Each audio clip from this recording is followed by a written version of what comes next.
கிறிஸ்துவுக்குள் அன்பான வேத ஆராய்ச்சி நேயர்களுக்கு எங்கள் வாழ்த்துக்கள். இந்த நாளிலும் ஆவிக்குரிய வாழ்க்கையிலே வளர வேண்டும் என்ற வாஞ்சியோடு நிகழ்ச்சிக்காக காத்திருக்கும் உங்களை அன்புடன் அழைக்கிறோம். இன்றைய தினத்திற்கான வேத பகுதியை வாசித்து ஆயத்தமாகிவிட்டீர்களா? நாம் கடந்த நிகழ்ச்சியிலே யாத்திராகமம் 17ஆம் அதிகாரம் முழுவதையும் கற்றுக்கொண்டோம். அதிலே நாம் உங்களுடைய சொந்த பலத்தினால் மாம்சத்தை நீங்கள் ஜெயிக்க முடியாது, பரிசுத்த ஆவியானவர் மட்டுமே மாம்சத்திற்கு விரோதமாக உங்களுக்கு வெற்றியை கொடுக்க முடியும் என்பதை கற்றுக்கொண்டோம். இந்த நாளிலும் நாம் கற்றுக்கொள்ளப் போவது என்ன? இஸ்ரவேல் சந்தித்த 7வது அனுபவம் எது? மோசேயின் குடும்பம் மீண்டும் இணைந்தது எவ்வாறு? மோசேக்கும் மோசேயின் மாமனாகி எத்ரோவிற்கும் உள்ள உறவு எவ்வாறு இருந்தது? ஆத்துமாக்களை ஆயத்தப்படுத்துவதற்காக நாம் என்ன செய்ய வேண்டும்? தொடர்ந்து எங்களுடன் நிகழ்ச்சியில் இணைந்திருங்கள். ஆவிக்குரிய வாழ்க்கையிலே வளருங்கள். கர்த்தர் தாமே உங்களுக்கு தேவையான ஞானத்தை தந்தருள்வாராக. பிரியமான வேதாராய்ச்சி நேயர்களே, கடந்த நிகழ்ச்சியிலே 2 முக்கியமான சத்தியங்களை சிந்தித்தோம். ஞாபகம் இருக்கிறதா? கன்மலையாகிய கிறிஸ்து அடிக்கப்படும் பொழுது ஜீவ தண்ணீர் புறப்பட்டு வரும் என்பதற்கு அடையாளமாக இஸ்ரவேல் ஜனங்கள் தாகத்தோடு இருந்த பொழுது கர்த்தர் மோசேயை பார்த்து அவனுடைய கரத்தில் இருந்த கோலை கொண்டு கன்மலையை அடிக்கும்படியாய் கட்டளையிட்டார். தண்ணீர் புறப்பட்டு வந்தது. மக்கள் திருப்தி அடைந்தார்கள். அதே போல ஆண்டவராய் இயேசு கிறிஸ்து சிலுவை மரத்திலே அடிக்கப்பட்டபடினாலே அவர் நமக்கு ஜீவ தண்ணீரை கொடுக்கிறவராயிருக்கிறார். ஒரு முறை அவர் அடிக்கப்பட்டாயிற்று. மீண்டும் மீண்டும் அவர் அடிக்கப்பட வேண்டியதில்லை. எப்பொழுது தாகமுள்ளவர்கள் கன்மலையாகிய கிறிஸ்துவனிடத்திலே வந்து பேசினால் போதும், கேட்டால் போதும், அவர் ஜீவ தண்ணீரை தருவார். இரண்டாவதாக, ஏசாவின் சந்ததியான அமலேக்கு இஸ்ரவேல் ஜனங்களுக்கு எதிராக யுத்தத்திற்கு வந்தார்கள். இந்த யுத்தமானது சந்ததி சந்ததியாய் தொடர்ந்து வந்தது என்பதை சரித்திரம் கூறுகிறது. ஆனால் மோசே தனது கோலை உயர்த்தி பிடித்திருந்த பொழுது இஸ்ரவேல் ஜனங்கள் வெற்றி பெற்றார்கள். அவருடைய தகுதியினாலேயோ திறமையினாலேயோ அல்ல, மோசேயினாலே அவர்கள் வெற்றி பெற்றார்கள். அதே போல இன்றைக்கும் நமது வாழ்க்கையின் இறுதி பரியந்தம் நமக்கும் மாம்சத்தினாலே போராட்டம் உண்டு. இந்த பழைய சுபாவமானது வாழ்க்கையின் இறுதி பரியந்தம் நம்மோடு தான் இருக்கப் போகிறது. ஒவ்வொரு நாளும் அதற்கு எதிராக நாம் வெற்றி சேர்க்கும்படியாக தூய ஆவியானவர் நமக்கு துணை செய்ய ஆயத்தமுள்ளவராயிருக்கிறார். ஆனால் அந்த தூய ஆவியானவரால் மட்டுமே நாம் வெற்றி பெற முடியும் என்பதை அறிந்து அறிக்கை செய்து சார்ந்து கொள்ளும் பொழுதுதான் வெற்றி கிடைக்குமே ஒழிய சொந்த பலத்தினாலே யுத்தம் செய்ய முயற்சிப்போம் என்றால் எத்தனை தீர்மானங்கள் செய்தாலும் நாம் தோல்வியையே அடைவோம் என்று சிந்தித்தோம். இன்று நாம் யாத்திராகமம் 18ஆம் அதிகாரம் 1 முதல் 27 வசனங்களை சிந்திக்கப் போகிறோம். இந்த 18ஆம் அதிகாரத்திலே எகிப்திற்கும் சீனாய் மலைக்கும் இடைப்பட்ட தூரத்திலே இஸ்ரவேல் ஜனங்கள் கடந்து வந்த 7வது அனுபவத்தை குறித்து நாம் சிந்திக்கப் போகிறோம். தேவன் மோசேக்கு தனிப்பட்ட விதத்திலே வெளிப்படுத்தலை கொடுத்து வழிநடத்தி வந்தார். ஆனால் இப்பொழுது மோசே உலக பிரகாரமான ஞானத்திற்கும் உதவிக்கும் தன்னை அர்ப்பணித்து விட்டார். மீதியான் தேசத்து ஆசாரியனாயிருந்த எத்ரோ மோசேயை பார்க்கும்படியாய் வருகிறார். ஏனென்றால் அவர்தான் மோசேயின் மாமா. மோசேயின் மனைவியையும் 2 பிள்ளைகளையும் கூட அழைத்து வருகிறார். பல நாட்கள் பிரிந்து கடந்த குடும்பமானது இப்பொழுது ஒன்றாக இணைக்கப்படுகிறது. யாத்திராகமம் 18ஆம் அதிகாரம் 1 முதல் 4 வசனங்களை பாருங்கள். தேவன் மோசேக்கும் தமது ஜனமாகிய இஸ்ரவேலுக்கும் செய்த யாவையும், கர்த்தர் இஸ்ரவேலை எகிப்திலிருந்து புறப்பட பண்ணினதையும் மீதியானில் ஆசாரியனாயிருந்த மோசேயின் மாமனாகிய எத்திரோ கேள்விப்பட்டபோது, மோசேயின் மாமனாகிய எத்திரோ மோசேயினாலே திரும்பி அனுப்பிவிடப்பட்டிருந்த அவன் மனைவியாகிய சிப்போராளையும் அவளுடைய 2 குமாரரையும் கூட்டிக் கொண்டு பிரயாணப்பட்டான். நான் அந்நிய தேசத்திலே பரதேசியானேன் என்று மோசே சொல்லி ஒரு மகனுக்கு கெர்சோம் என்று பெயரிட்டிருந்தான். என் பிதாவின் தேவன் எனக்கு துணை நின்று பார்வோனின் பட்டயத்துக்கு என்னை தப்புவித்தார் என்று சொல்லி மற்றவனுக்கு எலியேசர் என்று பெயரிட்டிருந்தான்.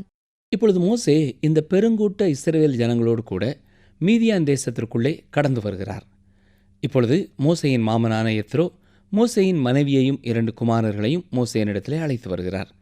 அவர்கள் எகிப்திற்கு போகிற வழியிலே கர்த்தர் மோசேயை கொல்ல பார்த்தார் என்ற ஒரு அனுபவத்தை நாம் சிந்தித்தோம்.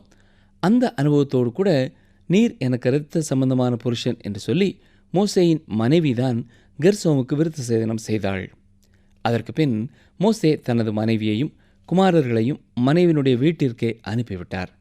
இஸ்ரவேல் ஜனங்கள் வாதையை தொடர்ந்து எகிப்தின் அடிமைத்தனத்திலிருந்து வெளியேறிய சம்பவம் எல்லாம் நடந்தபொழுது மோசேயின் மனைவி மோசேயோடு கூட இல்லை. ஆனால் இப்பொழுது மோசேயின் மாமனாகிய எத்ரோ மனைவியையும் பிள்ளைகளையும் கூட்டிக் கொண்டு வருகிறார். எனவே இந்த குடும்பமானது மீண்டும் ஒன்றாக இணைக்கப்படுகிறது. சரி, வசனங்கள் 5 முதல் 7 வரை பாருங்கள். மோசேயின் மாமனாகிய எத்திரோ மோசேயின் குமாரரோடும் அவன் மனைவியோடும் கூட அவன் பாளையமிறங்கி இருந்த தேவ பர்வதத்தின் இடத்தில் வனாந்தரத்துக்கு வந்து, எத்திரோ என்னும் உம்முடைய மாமனாகிய நானும் உம்முடைய மனைவியும் அவளோடே கூட அவளுடைய 2 குமாரரும் உம்மிடத்திற்கு வந்திருக்கிறோம் என்று மோசேக்கு சொல்லி அனுப்பினான். அப்பொழுது மோசே தன் மாமனுக்கு எதிர்கொண்டு போய் அவனை வணங்கி முத்தம் செய்தான். ஒருவரை ஒருவர் சுக செய்தி விசாரித்து கொண்டு கூடாரத்துக்குள் பிரவேசித்தார்கள். இங்கே மோசேக்கும் மோசேயின் மாமனுக்கும் இடையிலே இருந்த உறவானது நமக்கு ஆர்வம் தரக்கூடிய, நாம் கவனிக்க வேண்டிய ஒரு காரியமாக இருக்கிறது. அவர்கள் 2 பேரும் மிக நெருக்கமானவர்களாய் காணப்படுகிறார்கள். ஒரு நெருங்கிய நண்பர்களைப் போல பேசிக் கொள்கிறார்கள். மோசே தேவன் எப்படியெல்லாம் இஸ்ரவேல் ஜனங்களை எகிப்தை விட்டு வெளியே வழிநடத்தி வந்தார் என்ற சம்பவங்களை விவரமாக கூறுகிறார். மோசே தொடர்பு கொண்டு செய்கிற எல்லா காரியங்களிலேயும் எத்ரோ ஆர்வம் காட்டுகிறார். இங்கே நாம் பார்க்கிற வார்த்தைகளின்படி மோசே தனது குடும்பத்தை சந்திக்கும்படியாக வெளியே புறப்பட்டு போனார். அவரது மாமனை முத்தம் செய்து வரவேற்றார். ஆனால் அவருடைய மனைவியை முத்தம் செய்து வரவேற்றதை குறித்து எதுவும் நமக்கு சொல்லப்படவில்லை. மட்டுமல்ல, மோசே தனது பிள்ளைகளை மீண்டுமாய் பார்ப்பதை குறித்தும் மகிழ்ச்சி அடைவது போல தெரியவில்லை. இதெல்லாம் நமக்கு எதை காட்டுகிறது என்றால், மோசேயினுடைய குடும்ப உறவானது அவ்வளவு சிறப்பானதாக இல்லை என்பதையே சொல்கிறது. கர்த்தருடைய ஊழியக்காரருக்கு மனைவிகளாய் அழைக்கப்பட்டிருக்கிறவர்கள் சற்று கவனிக்க வேண்டும். உங்களுடைய கணவன் பெரிய ஒரு பணியை செய்வதற்காக கர்த்தரால் அழைக்கப்பட்டிருக்கிறார். அந்த பொறுப்பை அவர்கள் சிறப்பாய் செய்ய வேண்டுமென்றால் நீங்கள் அவர்களுக்கு உறு துணையாய் இருக்க வேண்டும். மோசே ஏன் அவருடைய மனைவியை அவளுடைய வீட்டிற்கு அனுப்பிவிட்டார்?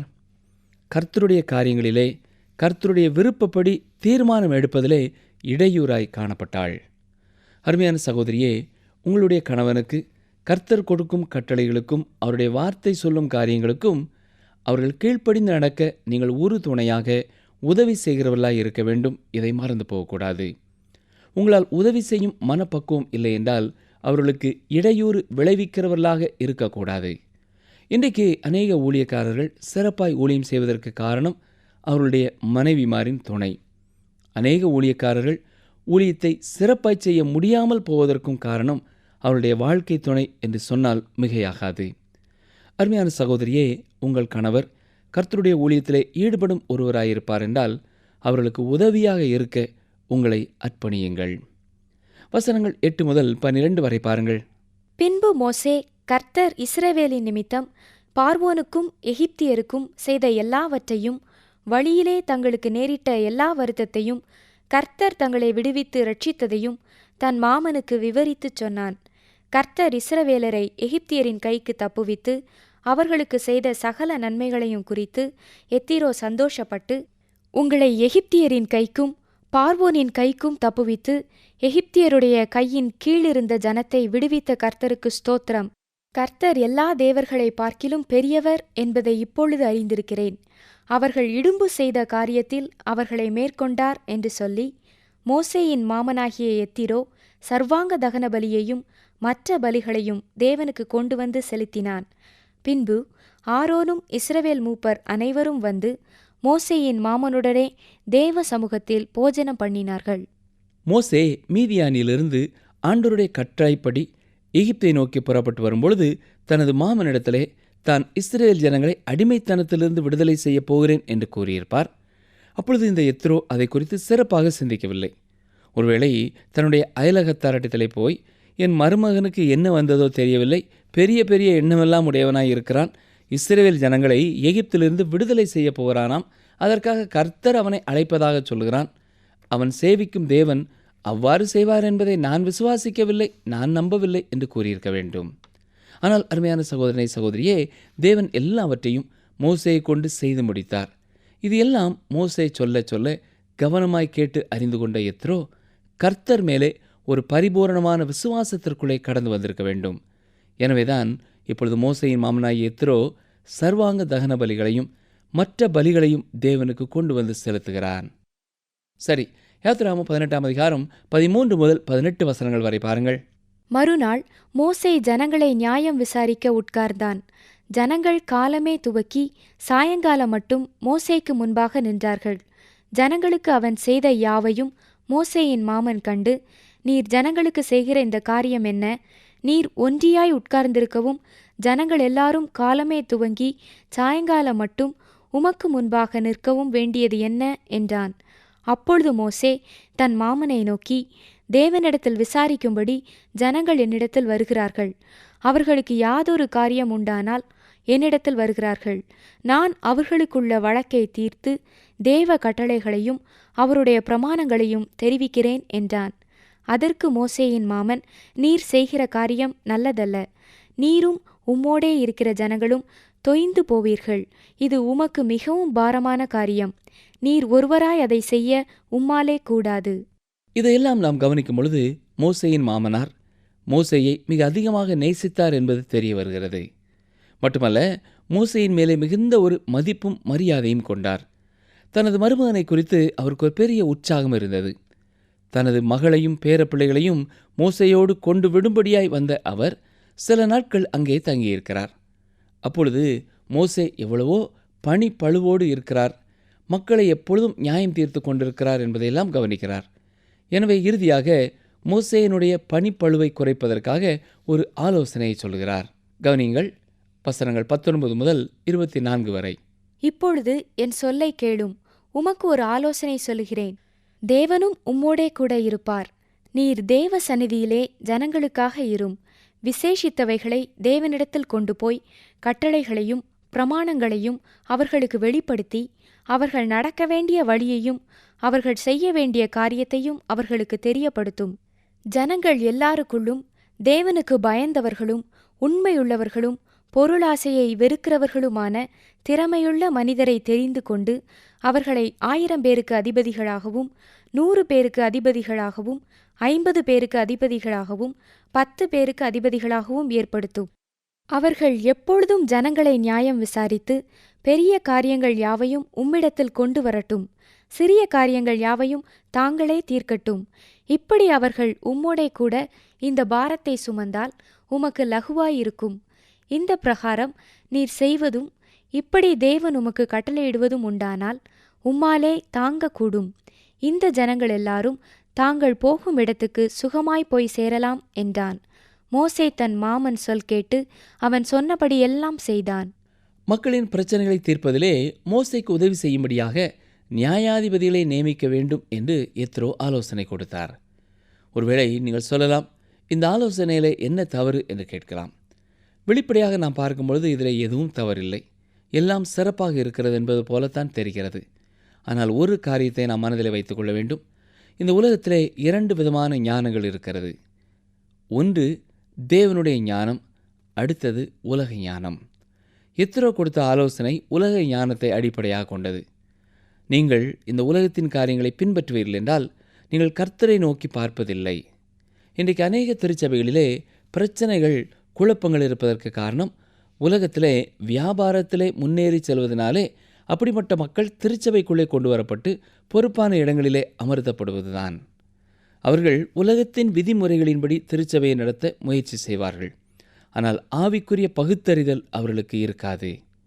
உலகத்தின் திட்டங்கள், நிகழ்வுகள் திருச்சபைக்குள்ளே வேலை செய்யாது.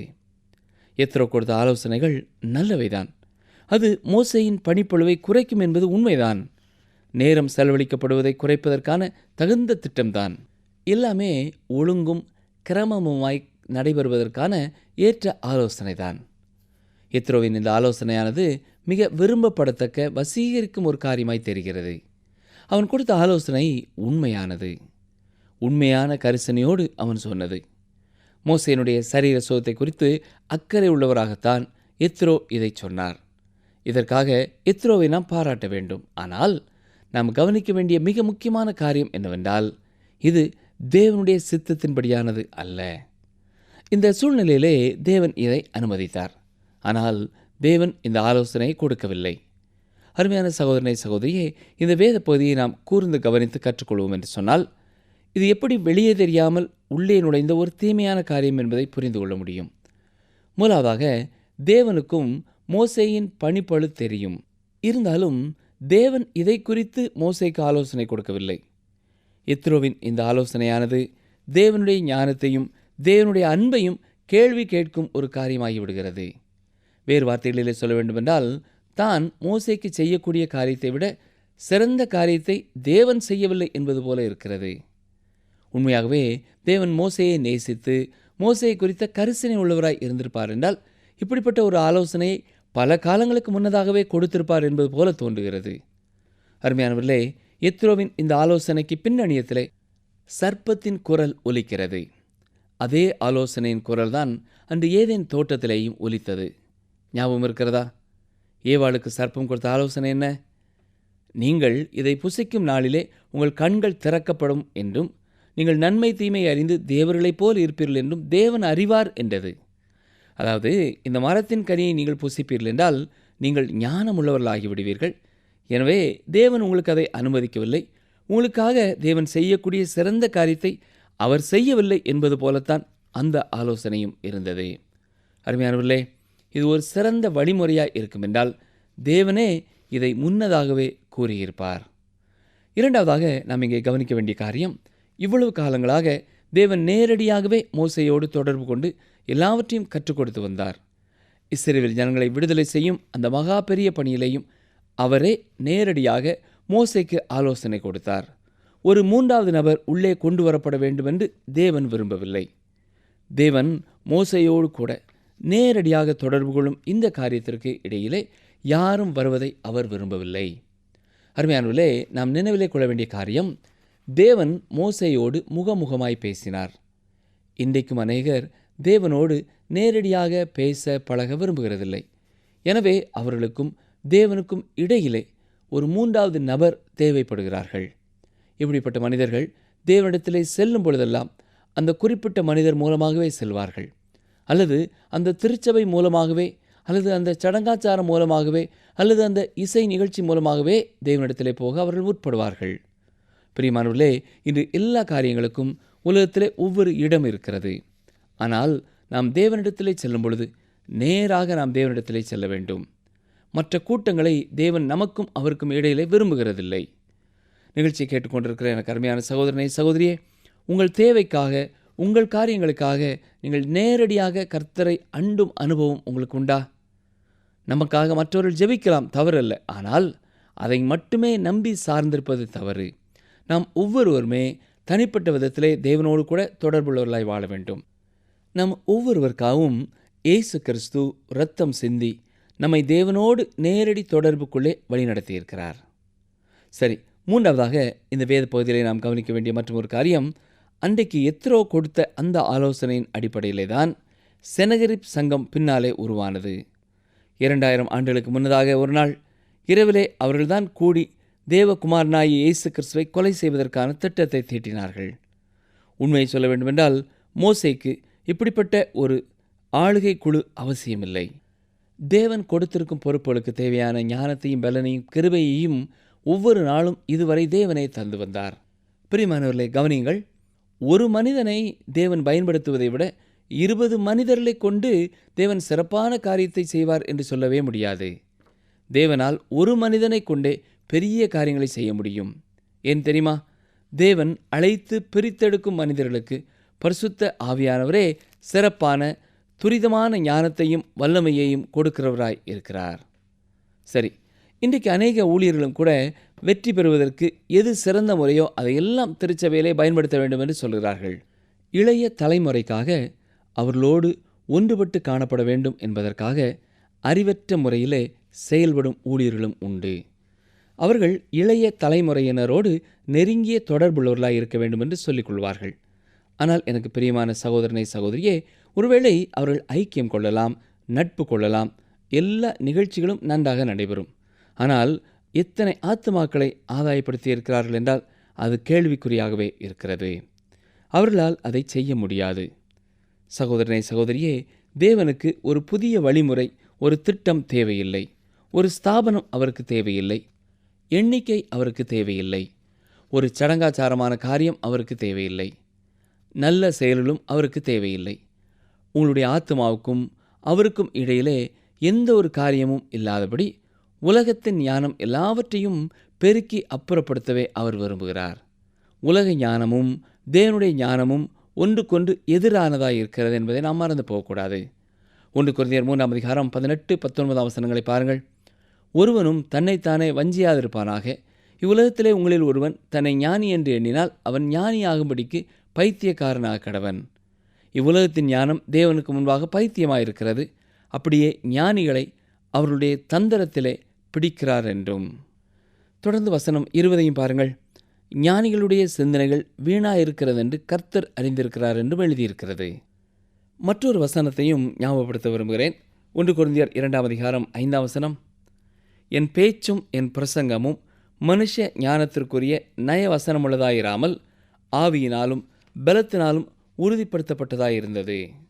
பிரியமானவர்களே, ஆத்துமாக்களை ஆதாயப்படுத்துவதற்காக நாம் எந்த உலக ஞானத்தையும் பயன்படுத்த வேண்டும் என்பது அவசியமில்லை. பரிசுத்த ஆவியானவரே நம்மை வழிநடத்தும்படியாய் கேட்க வேண்டும். அவர் சொல்லுகிற காரியங்களை நாம் செய்தாலே போதுமானது. நமக்கு தேவை தேவனுடைய வல்லமையே ஒழிய புதிய வழிமுறைகள் அல்ல. என்னை கேட்டுக்கொண்டிருக்கிற எனக்கு அருமையான சகோதரனை சகோதரியே, ஒருவேளை நீங்கள் கர்த்தருடைய ஊழியத்திலே இருக்கலாம். ஆத்தும ஆதாய பணியை தீவிரமாய் செய்ய வேண்டும் என்று யோசித்துக் கொண்டிருக்கலாம்.